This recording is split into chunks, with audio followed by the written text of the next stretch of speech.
Good evening to all of you. आज हम आधुनिक इतिहास के अंतर्गत CR फार्मूला पढ़ेंगे। CR फार्मूला 10 जुलाई 1944। चक्रवर्ती राजगोपालचारी फार्मूला। चक्रवर्ती राजगोपालचारी मद्रास प्रांत के एक प्रभावशाली कांग्रेसी नेता थे। ये भारतीय राष्ट्रीय कांग्रेस और मुस्लिम लीग के बीच समझौते के एक पक्षधर थे। ये समझौता कराना चाह रहे थे। इन्होंने गांधी जी से परमिशन लेकर के 10 जुलाई 1944 को समझौता करवाया। निम्न बातों पर अपने विचार रखे। जो पॉइंट इस प्रकार है। पहला, भारतीय मुस्लिम लीग भारत की आज़ादी में समर्थन दे। पहला पॉइंट था भारतीय मुस्लिम लीग भारत की आज़ादी में समर्थन दे। दूसरा, जो मुस्लिम बाहुल्य एरिया हैं जैसे उत्तर पश्चिम और उत्तर पूर्व, वहाँ के लिए एक कमीशन बनाया जाएगा। कमीशन जो होगा वो क्या होगा, भारतीय वयस्क मताधिकार के अंतर्गत जो वहाँ पे वयस्क होंगे उनके मतदान के अनुसार विभाजन किया जाएगा। ठीक है। तीसरा पॉइंट था मतदान से पूर्व सभी को चुनाव प्रचार करने की अनुमति दी जाएगी। ठीक है। और चौथा पॉइंट था व्यापार, रक्षा, संचार। देश के विभाजन की स्थिति में व्यापार, रक्षा और संचार का आपसी समझौते के माध्यम से हम विभाजन करेंगे। पांचवा पॉइंट था जब भारत पूर्ण रूप से ब्रिटेन से आज़ाद हो जाएगा तभी ये सब सारी शर्तें लागू होंगी।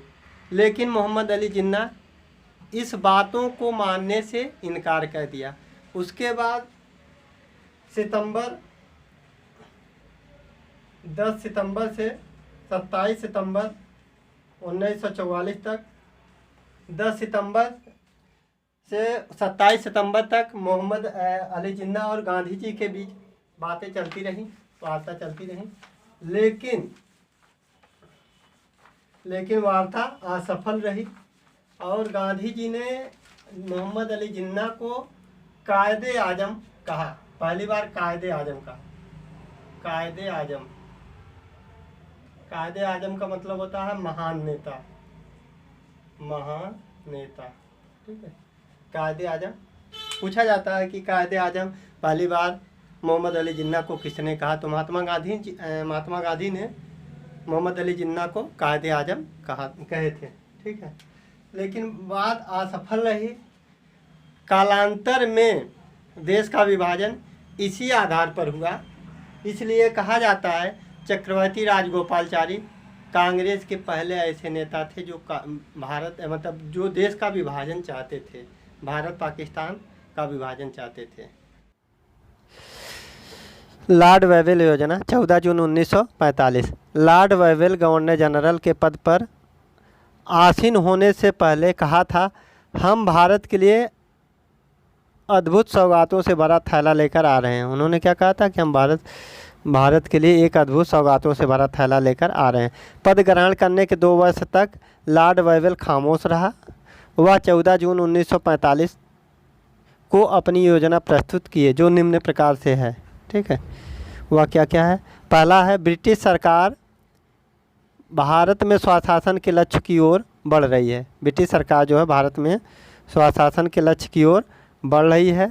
दूसरा है, वायसराय के कार्यकारिणी में गवर्नर जनरल और प्रधान सेनापति को छोड़कर शेष सभी भारतीयों को सदस्य बनाया जाए।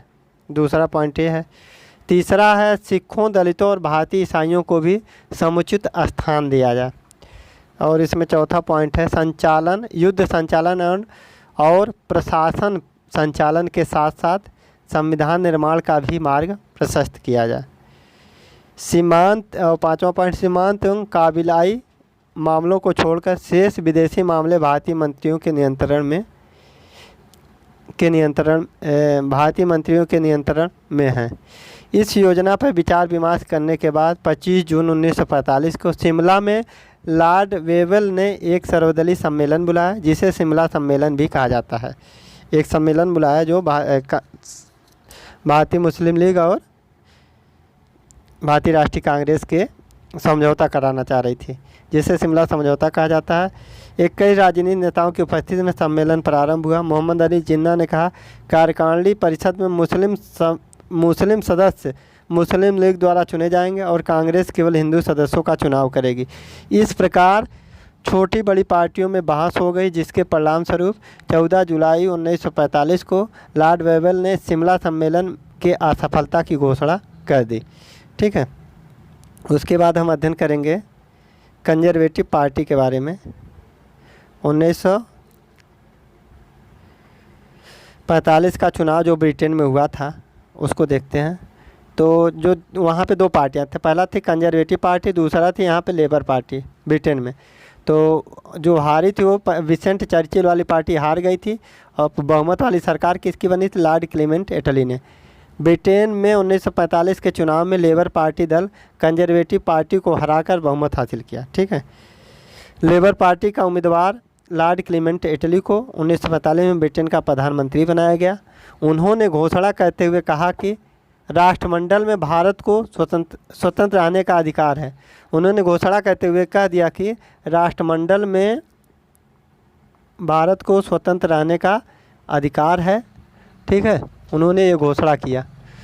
और क्या बोला? भारत में कैबिनेट मिशन भेजा जाएगा और भारत में कैबिनेट मिशन भेजा जाएगा। Okay, thank you.